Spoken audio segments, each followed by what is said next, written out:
Hello guys. So today we are going to start with, I can say, the most important topic of this particular chapter. ऐसा हम बोल सकते हैं कि ये जो टॉपिक है वो हमें पूछेंगे ही एग्जाम में, 5 मार्कर क्वेश्चन में आएगा ही, और एकदम बढ़िया वाला कॉन्सेप्ट है जो एकदम अच्छे से हमें समझना है, right? And that concept is what? Principles of scientific management. If you can C on your screens, I have made certain diagrams, charts and everything for you, ताकि आपको इजीली ये याद रह जाए कि ये एक्चुअल है क्या, कहना क्या चाहता है. See, before starting with the scientific principles of management, I would like to tell you कि ये इसकी ज़रूरत क्यों पड़ी. Why this principles of scientific management was needed actually. See, way back बहुत सालों पहले की बात है कि भाई लोग, वर्कर्स जो थे, उनके ऊपर उनके एम्प्लॉयर्स का एक तरीके से हम बोल सकते हैं डोमिनेंस कुछ ज़्यादा ही था कि भाई एम्प्लॉयर्स बोले वो वर्कर्स को करना ही पड़े. And they use to pay them very less, but workers could not do anything. वो जो चीज़ चल रही थी, बहुत सालों पहले की बात मैं कर रही हूँ, जो वो चीज़ चल रही थी जिसमें क्या होता था कि भाई वर्कर्स को काफ़ी सारे डोमिनेंस के एटमॉस्फेयर में काम करना पड़ता था. Be it be any sector that you take, be it be any kind of factory, any kind of manufacturing unit, any kind of industry that you take. तो ऐसा होता था कि भाई जो भी हमारे एम्प्लॉयर्स है या जो भी मालिक बोलते थे उस टाइम पे, तो those people use to just, उन लोग का ऐसा बोल सकते हैं कि भाई निचोड़ के रख देते थे, इतना काम करवाते थे, इतना काम करवाते थे, और पैसे भी नहीं देते थे. अब ऐसी सिचुएशन जब आई, तो इन दैट सिचुएशन जो समझ नहीं आ रहा था लोगों को कि भाई हम क्या करें, तो उस टाइम पे फेडरिक विंसो टेलर ने ये देखा कि भाई there is something wrong. And he was himself was an engineer. वो एक इंजीनियर थे, वो कोई कॉमर्स बैकग्राउंड से नहीं थे. He was totally from science background, right? आप लोग देख सकते हो, आपकी स्क्रीन पे मैंने उनके बारे में लिखा हुआ है कि भाई he was American mechanical engineer, correct? तो उन्होंने क्या देखा कि भाई यार, यहाँ पे जो भी काम चल रहा है फैक्ट्रीज, मैन्युफैक्चरिंग यूनिट्स में, कुछ उसको करने का तरीका सही नहीं है. People are not doing the work as they should do it. और उस टाइम पे जो प्रिवेल हो रहा था, जो सिचुएशन मैंने अभी अभी आपको बताई कि भाई वर्कर्स पे उनके जो मालिक थे, एम्प्लॉयर्स थे, वो हावी हो चुके थे. They use to pay them very less, they use to keep them work for so many long hours. तो उस टाइम पे ये जो टेलर थे, उन्होंने देखा कि this is the thing, the scenario that was going on, that is known as rule of thumb, and which was not good at all. आप लोग देख सकते हो, आपकी स्क्रीन पे मैंने लिखा हुआ है rule of thumb was prevailing eight that time. Rule of thumb मानी जो एक बार बोल दिया वो सही, बस जो ओनर्स ने बोला वो सही. Rule of thumb, you are suppose to do it the way the owners are telling you to do so. You can not put your own efforts towards any of the work that you are doing.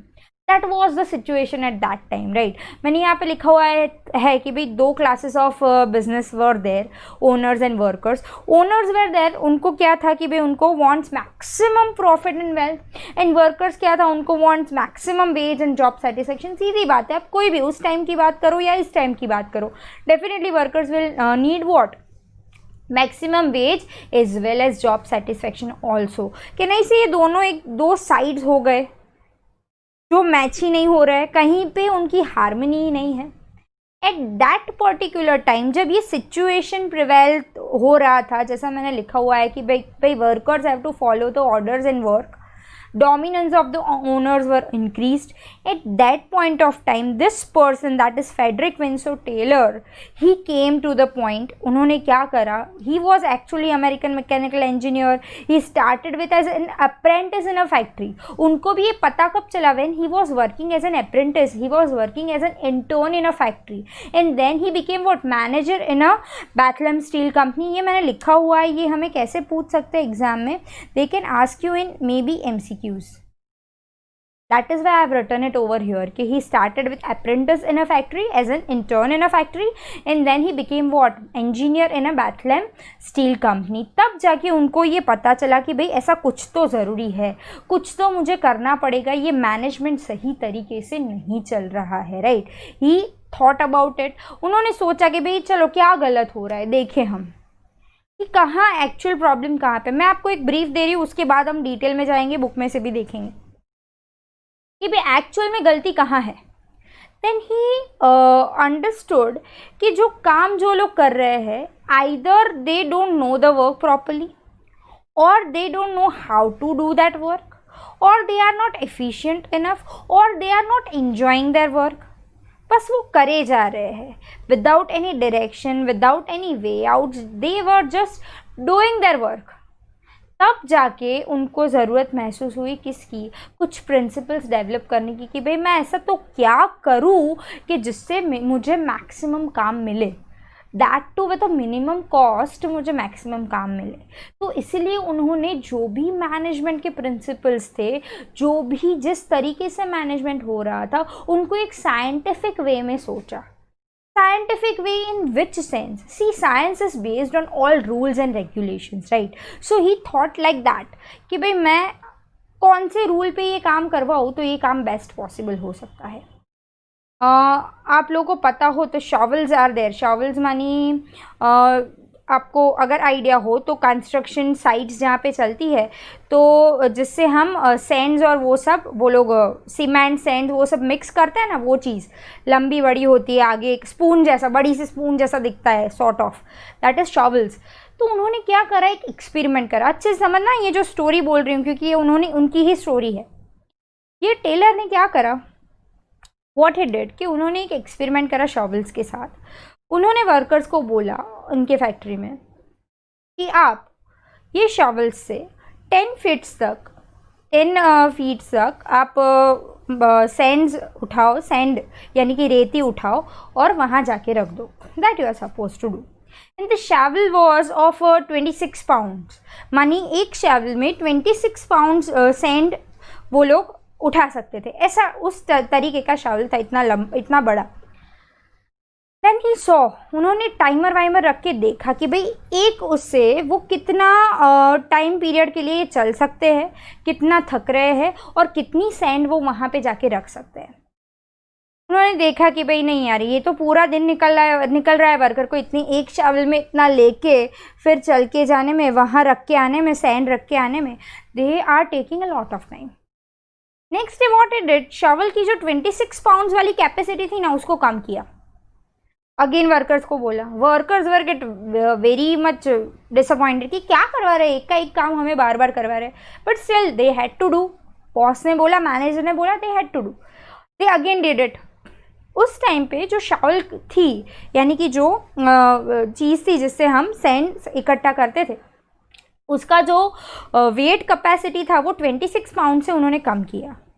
Then again he saw, again they were taking a lot of time but lesser than what they did in the last day. Again उन्होंने क्या किया, again थोड़ा कम किया, 26 pound से कम करके 25 करा, then 24 करा, and so on. He kept the timer and he kept on observing the workers कि वो कितने शावल में इतना सैंड लेके जा रहा है उधर, तो वहाँ पे रख के आने में उनको कितना टाइम लग रहा है। एंड देन ही सॉ कि भाई हाँ, ये अब ये लोग थोड़ा जल्दी कर रहे हैं, हाँ अब ये सही से हो रहा है। देन वॉट, और उन्होंने ये पूरा एक्सपेरिमेंट करने के लिए किया था, तो उन्होंने क्या देखा, क्या ऑब्जर्व करा, कुछ ऐसा पॉइंट आया उनके टाइम पे, अच्छे से समझना।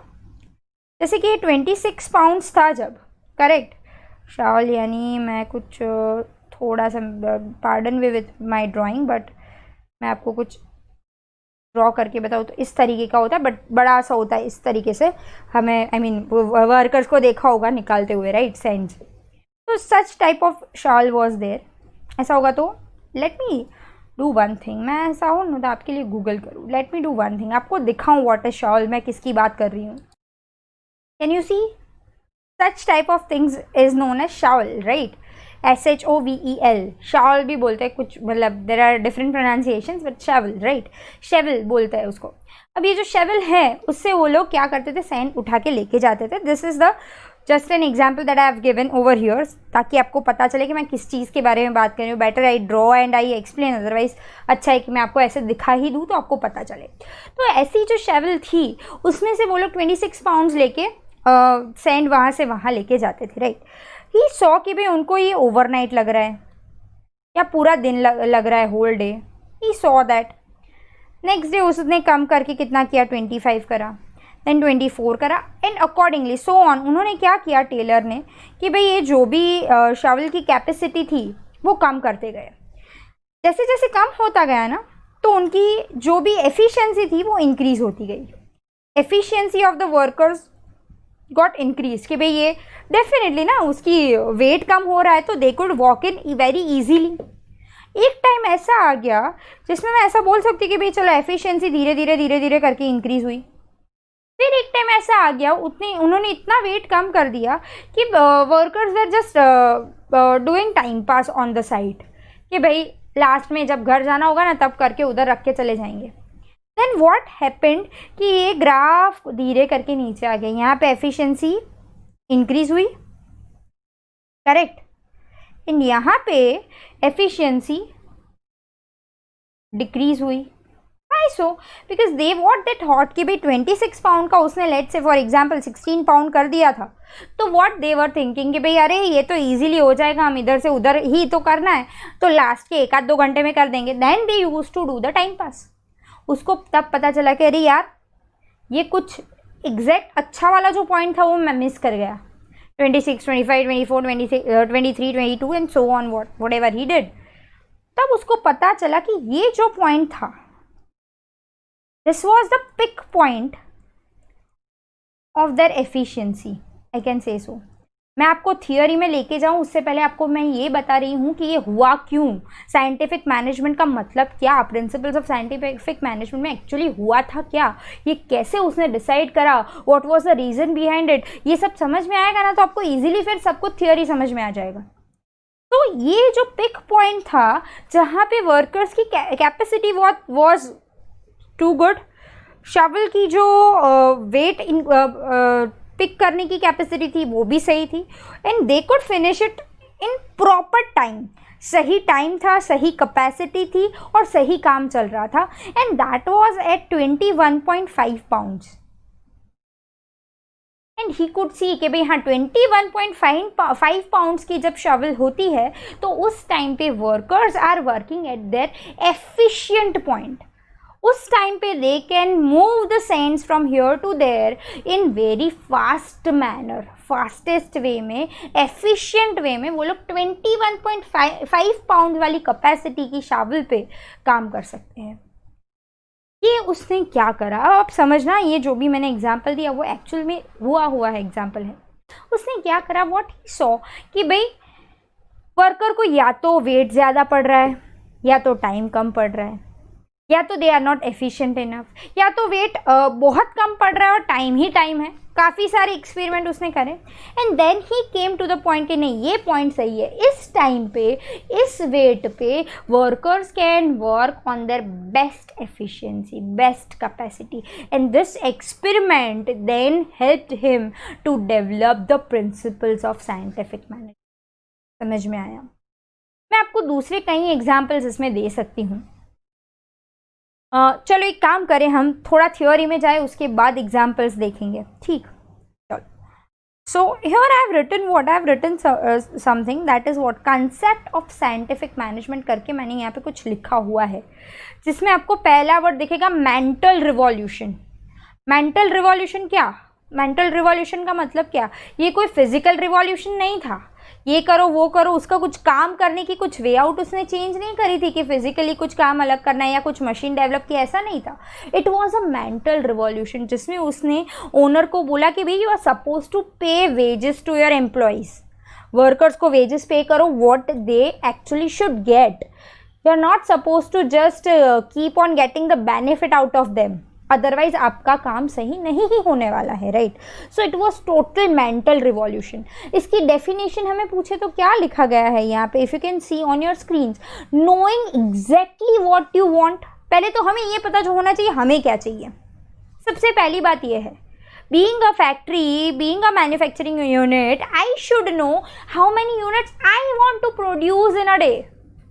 पहले मैं क्लियर होनी चाहिए तब मेरे वर्कर्स क्लियर होंगे ना। If I am not clear कि मुझे एग्जाम में कितने मार्क्स लाने हैं, तो मैं क्या बोल सकती हूँ कि मैं मेरे टीचर्स को जाके बता सकती हूँ कि मेरे को इतने मार्क्स है, तो मैम मुझे उस अकॉर्डिंगली आप मेहनत करवाओ। अगर आप ही क्लियर नहीं हो कि आपको 90 के अबव या 95% लाने हैं कि नहीं, you can not do the hard work, right. So same way, being a factory, being a manufacturing unit, you should be clear enough कि आपको क्या चाहिए actually, what exactly you want, regarding what your man to do, and then see to it that they do it in best and cheapest way. मुझे पता होना चाहिए मुझे कितना परफॉर्मेंस चाहिए मेरे वर्कर्स के पास से, and then I need to see whether they are doing it in the best way, best efficient way, and best cheapest way. That is what this scientific principles of management all about. इसमें क्या क्या consider करा गया?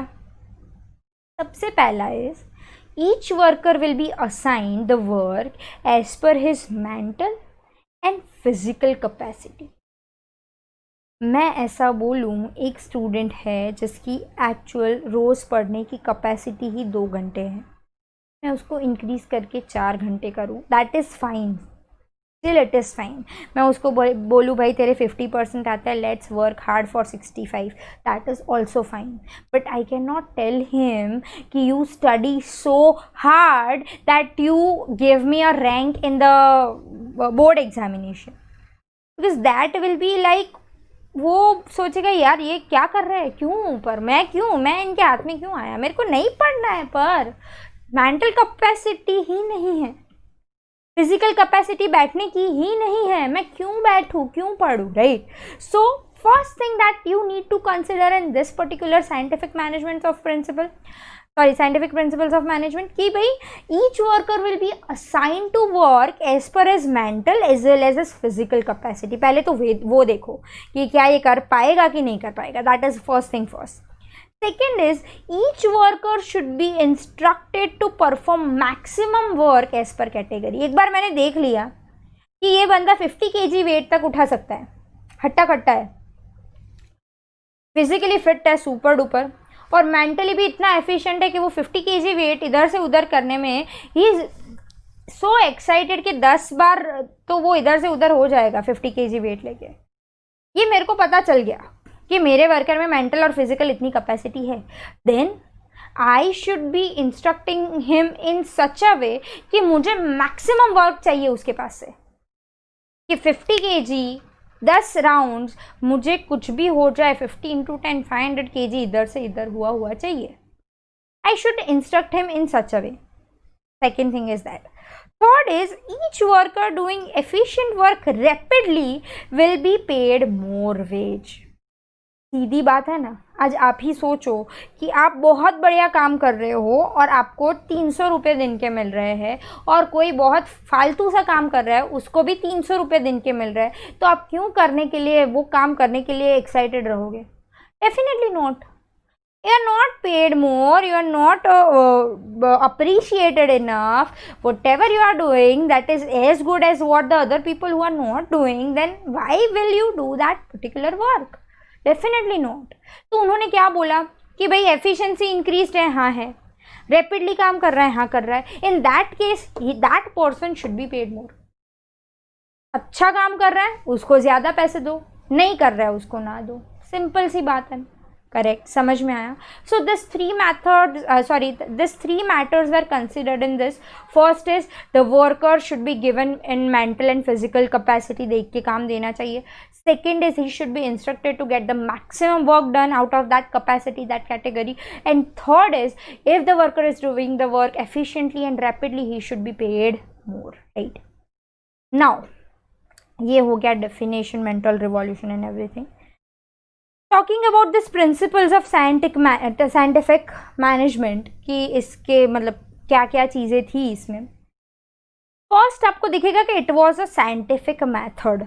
मैं इसके साथ साथ ही आपको आपकी टेक्स्ट बुक में भी दिखा दूँ कि हमने क्या पढ़ा, so that you can even see in your text books, you can even learn from it.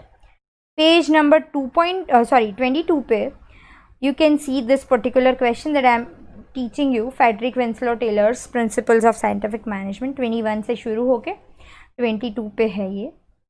Meaning definition matters to be considered हमने करा. And the first thing is what, principles of scientific management, जिसमें कुछ ऐसे principles है, ऐसा बोला गया है, he provided scientific management principles which are as under करके. सबसे पहला they have given what, scientific method, function करने के रूल्स है और वही रूल्स पे काम करना है. मैं आपको इसमें भी एक अच्छा वाला एग्जाम्पल दूँ, आपको तुरंत बैठ जाएगा दिमाग में. आप सबने सबवे की सैंडविच खाई है? Subway sandwiches most of you देखा तो होगा ही, सबवे सैंडविचेस पता है, राइट. फिर हम दूसरा लेंगे एग्जाम्पल, नॉट टू वरी अगर नहीं भी खाई है. बट सबवे सैंडविचेस जो है उनके सॉसेस होते हैं, different varieties of sauces are there that they put in your bread, right. अब उनकी है ना, आप मार्क करना, मैं तो ऐसा बहुत मार्क करती हूँ जब जाऊँ वो बना रहा है तो, because I am fond of cooking as well, तो मैं वो देखती हूँ. पर इससे मुझे ये पढ़ाने के में भी थोड़ा बहुत काम में आया है कि ये अच्छा उसका मतलब ये भी है, समझना अच्छे से. जो उसके सॉसेस होते हैं उनकी बॉटल सेम होती है हर जगह.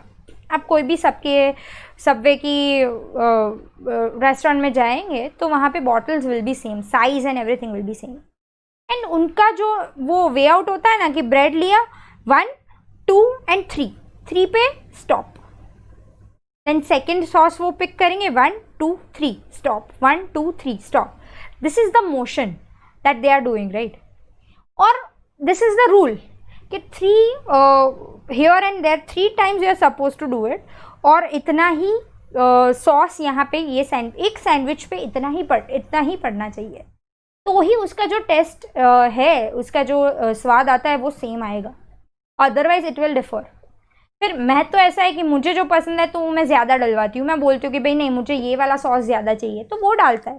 That is a different story. But यहाँ पे क्या हुआ, दैट इज़ अ मोशन और दैट इज़ अ रूल कि सारे सबवे सैंडविचेस की रेस्टोरेंट्स में this is the rule, this is how you are suppose to do the sandwich, this is the time period for which you are suppose to bake the breads loaves जो होते हैं उनके वो पहले से ready होते हैं, पर वो लोग हमारे सामने बेक करते हैं, इफ़ यू नो, राइट. अगर आपने देखा हो तो स्मेल भी उसकी बढ़िया वाली आती है if you select a good bread. तो वो जो बेक करते हैं तो उसका time period is also set कि इतने ही सेकंड्स के लिए रखना है.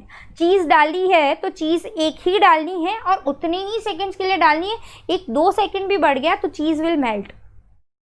समझ में आ रहा है? This is a scientific method.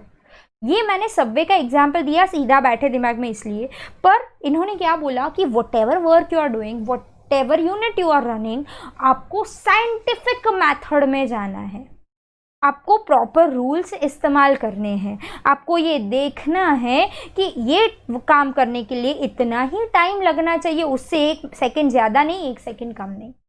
Understood? And second is planning and implementation. उसने 2 चीज़ अलग कर दी. उसने ऐसा नहीं बोला कि workers are suppose to plan and workers are suppose to implement. No, not at all. मैं ऐसा बोलूँ, मेरे यहाँ एडमिन स्टाफ है, मैं उनको ऐसा बोलूँ तुम ही पेपर निकालो, तुम ही चेक करो, यू प्लान कब टेस्ट रखनी है, क्या वो कर पाएंगे? Though they are a very good administrators, still they won't be able to do it. Why? So because they don't know कि कितना खत्म हुआ है. क्या वो हर एक फैकल्टी को पूछने बैठेंगे, फिर देखेंगे कि यार मैं ये वीक में ये टेस्ट रखूँ ना रखूँ, क्या करूँ? इन्होंने क्या बोला भाई, planners are different, implementators are different.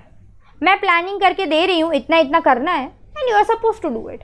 मैं जब भी मेरे स्टूडेंट्स को गाइड करूँ for let's say for particular marks और for particular rank, what I do is, मैं उनको बोलती थी कि तू दिमाग लगाना छोड़ दे कि मैम मैं ये नहीं ये करूँ तो या वो करूँ तो, तू दिमाग लगाना छोड़ दे, I will plan it for you, और तू भरोसा रख के होगा. पर तुझे क्या करना है, मैं बोलूँ उस तरीके से इम्प्लीमेंट करना है. To my CA students, I give them enough breaks during the whole day. Still they are able to read, still they are able to study for 10 to 12 hours in a day easily. Manageable है उनके लिए, and they can implement. Why so? Because I have planned it so well. कि भाई 15 minute का break यहाँ पे लेना है तो लेना है, कितनी भी कंटिन्यूटी बन गई है तेरी, तू 2 घंटे से बैठा है, तुझे 15 मिनट का ब्रेक चाहिए ही चाहिए, तेरे माइंड को चाहिए, तेरे फिजिक को चाहिए ही चाहिए। समझ में आ रहा है? इन्होंने क्या बोला भाई, planners are different, implementators are different.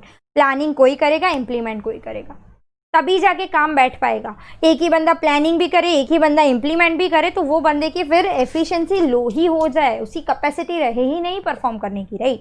Then third is what, job analysis. आप सबने सुना होगा कि भाई right time, right situation, right position होनी चाहिए एम्प्लॉय की एंड एवरीथिंग।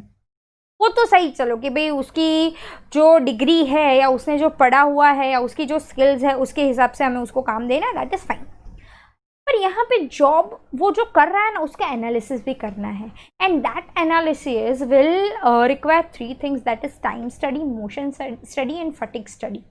ये क्या है, ये टेक्निक्स में भी आएगा, I will explain you at that part also, again मैं बताऊंगी। मुझे ये देखना है कि जैसे वहाँ पे उन्होंने नहीं देखा कि भाई 21.5 पाउंड्स पे वो लोग एकदम एफिशिएंट वे में काम कर रहे थे, सेम वे टाइम स्टडी करना है मुझे कि कितने टाइम पीरियड में ये कितना एफिशिएंट काम करके दे रहा है। जैसे मैंने यहाँ पे सबवे का एग्जाम्पल दिया, राइट। सबवे के एग्जाम्पल में मैं यहाँ पे ना ड्रॉ करके देखूँ, भले मेरी ड्राइंग पे मत जाना, कुछ ज़्यादा अच्छी नहीं है, पर हम ड्राइंग पे नहीं जाएंगे, ड्राइंग के ऊपर मुझे जो एक्सप्लेन करना है उसके ऊपर जाएंगे।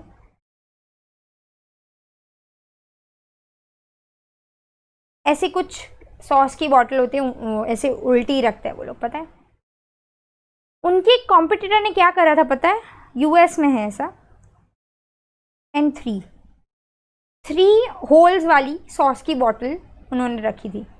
अब आप समझो क्या हुआ इससे, 1, 2 and 3 वॉज द मोशन, उसकी जगह क्या हो गया, एक ही बार में तीन स्ट्राइप्स बन गई सॉस की। अच्छा हुआ ना। अब आपको लगेगा मैम इसमें क्या, 1 सेकंड में क्या मैंने क्या सेव कर लिया। आप ओवरऑल सोचो तो 1 घंटे में you can produce much more sandwiches, no. If there are a lot of demand over there, तो आप डेफिनेटली 1 घंटे में काफ़ी कुछ प्रोड्यूस कर सकते हो, क्योंकि ऐसे करके रख देना है। Your 2 seconds are saved. मैं जब भी बच्चों को पढ़ाई के लिए समझाती हूँ, या तुम लोगों में से जो लोग भी पढ़े हैं, तो उनको आइडिया है कि व्हाट आई से ऑलवेज इज कि मिनट टू मिनट मैटर्स, एक मिनट मैटर करता है। 15 मिनट है ना, ये टीवी देख ले, ये शो ख़त्म कर दे, ये तो अभी हो जाएगा, दैट मैटर्स। कितना भी गेम खेल लो, पर आपका टाइम फिक्स है अगर आधा घंटा, तो फिर वो गेम 35 मिनट्स भी नहीं होना चाहिए। 5 minutes wasted there will effect you on your whole result. तो ये क्या हो गया, टाइम स्टडी करा कि भाई अच्छा ये, और टाइम स्टडी के साथ साथ मोशन स्टडी, इतने कम में I can save more time. ये टेक्निक्स इंप्लीमेंट करने से मेरा टाइम ज़्यादा सेव हो रहा है। अंडरस्टूड, समझ में आया? This was the best example I can give. And then fatigue study मतलब क्या, फटिग मानी वेस्टेज। वेस्टेज कोई चीज़ का नहीं, कोई प्रोडक्ट्स का नहीं, वर्कर्स के टाइम का, या वर्कर्स का इतना तो ये वेस्टेज में ही जाता है। हमें भी पता होता है कि मैं ना शाम के 4 से 5 में बैठूँ ना पढ़ने, तो मेरे दिमाग में वही चलता रहता है कि मम्मी आज क्या डिनर बनाएगी, क्या करेंगे, गेम कब खेलेंगे, मेरे फ्रेंड को फ़ोन कर दूँ। हमको पता होता है कि this part of the day या this hour of the day is the most time pass वाला आवर, यू फाइंड दैट। और वो फाइंड करके उसमें बेस्ट क्या निकाल सकते हो वो देखो। यही टेलर साहब हमारे बोल रहे हैं इधर, राइट। Then standardisation. आप सबने, आप कोई भी फ्रेंचाइजी ले लो, यू टेक दैट सबवे, या यू टेक डोमिनोज, या यू टेक मैकडोनल्ड्स, आप कोई भी फ्रेंचाइजी ले लो, you will be able to see कि भाई उनका एक स्टैंडर्ड प्रोडक्ट है, कि टेस्ट हर जगह पे सेम ही आएगा, आपको कहीं और अलग दिखेगा, कहीं और अलग दिखेगा, ऐसा नहीं होगा। Y so? बिकॉज जैसे मैंने 1, 2 और 3 केचप सॉस वाला बोला, वो हर जगह सेम होता है उनका, कोई डिफरेंट वे में नहीं होता। They train their workers in so good way कि आपको यही तरीके से बनाना है, यही तरीके से काम करना है। समझ में आया? स्टैंडर्डाइज्ड वे। फिर मैं दूसरा भी एक एग्जांपल ले सकती हूँ इधर। फोर्ड जो थे, फोर्ड जो आई मीन फोर्ड कार्स के ओनर, ही सॉ कि भाई मेरी एक फोर्ड की कार बनने में 12 घंटे लगते हैं। Then he saw this principles, then he thought कि मैं असेंबली लाइन क्रिएट करूं कि एक इतने सारे वर्कर एक गाड़ी पे काम कर रहे हैं, इससे better what I will do is I draw one assembly line, ये हो जाए फिर ये असेंबल करना है, फिर ये फिर ये फिर ये फिर ये करके एक स्टेप्स बाय छोटे छोटे छोटे छोटे स्टेप्स उन्होंने बनाए। अब ये जो छोटे छोटे छोटे छोटे स्टेप्स बनाए, डिफरेंट डिफरेंट वर्कर्स को वहां पे रख दिया। अब क्या हो गया इससे पता है? You won't believe what he did. उन्होंने तो ये साइंटिफिक प्रिंसिपल्स को अलग लेवल पे वो लेके गए bye implementing this principles in so beautiful manner कि उन्होंने जो कार बनाने में 12 आवर्स लगते थे उसको 93 मिनट्स में बना के दिखाया। कितनी? 93 मिनट्स। कैन यू इमेजिन कितना टाइम सेव हुआ just and just by applying this principles. कि कहाँ पे क्या वेस्टेज है, टाइम का कहाँ वेस्ट हो रहा है, क्या गलती हो रही है, हम इस काम को कितने छोटे छोटे छोटे छोटे स्टेप्स में कट करके कर सकते हैं। And then he manage to do it. Understood? समझ में आया? I hope you are clear with it, right? Then scientific selection and training, as I said कि भाई ट्रेनिंग तो मुझे मेरे वर्कर्स को ट्रेनिंग देनी ही पड़े। जैसे अभी सबवे का एग्जाम्पल दिया, डोमिनोज है या कोई भी अब फ्रेंचाइजी ले लो, कोई भी बड़ी कंपनी ले लो, they will regularly give trainings to their workers. Right now in this corona period, if people are using the technology, if they are teaching online or maybe they are working online, their companies first give them some training कि आपको इसी तरीके से काम करना है, ऐसे ही पढ़ाना है या ऐसे ही काम करना है, इसी तरीके से करोगे तो ऑनलाइन में ज़्यादा एफिशिएंटली काम कर पाओगे। समझ में आया? So you need to do what? A scientific selection and then training to them, right? Then financial motivation देना ही पड़े। financial motivation और economical दोनों को मैं साथ में समझाऊंगी इधर। financial motivation is something which is needed to everyone यार। you cannot say कि भाई ये बंदा सही काम नहीं कर रहा तो उसको भी 300, ये सही कर रहा है उसको भी 300। you cannot do so। आप लोगों ने काफ़ी जगह पे देखा होगा कि उनको एम्प्लॉयज़ को फाइनेंशियल मोटिवेशन टारगेट्स अचीव करने रहते। काफ़ी लोगों को आपने सुना भी होगा कि कार्ड बेच देते हैं बस कि हाँ ले लो सर करके कार्ड बेचने आ जाते हैं, राइट? तो क्यों? क्योंकि उनको मंथ एंड का टारगेट सेट करना होता है, ख़त्म करना होता है। देन दे सी कि भाई इस महीने में किस एम्प्लॉय ने बहुत बढ़िया काम करा है, जिसने करा है उसको प्रमोशन दो। Promotion as in terms of money, उनको ज़्यादा पैसे दो। समझ में आया? There has to be financial motivation कि आप ये करोगे ना तो हम आपको ये देंगे। कमीशन बेस्ड काम होते हैं काफ़ी कि आप इतने क्लाइंट्स खड़े करके आओगे, क्लाइंट्स लेके आओगे तो हम आपको क्लाइंट के ऊपर 5%, 2% वट एवर कमीशंस देंगे, राइट? तो that is what you need to provide them the financial motivation. Only non financial motivation will never work. Then there is next point which is related to it, that is economical। Financial motivation देना है इसका मतलब ये नहीं कि खाली हो जाना है हमें, बस एम्प्लॉयज़ को बांटते ही फिरो, ऐसा नहीं बोल रहे। लोअर कॉस्ट में मैक्सिमम एफिशिएंसी दिखानी है।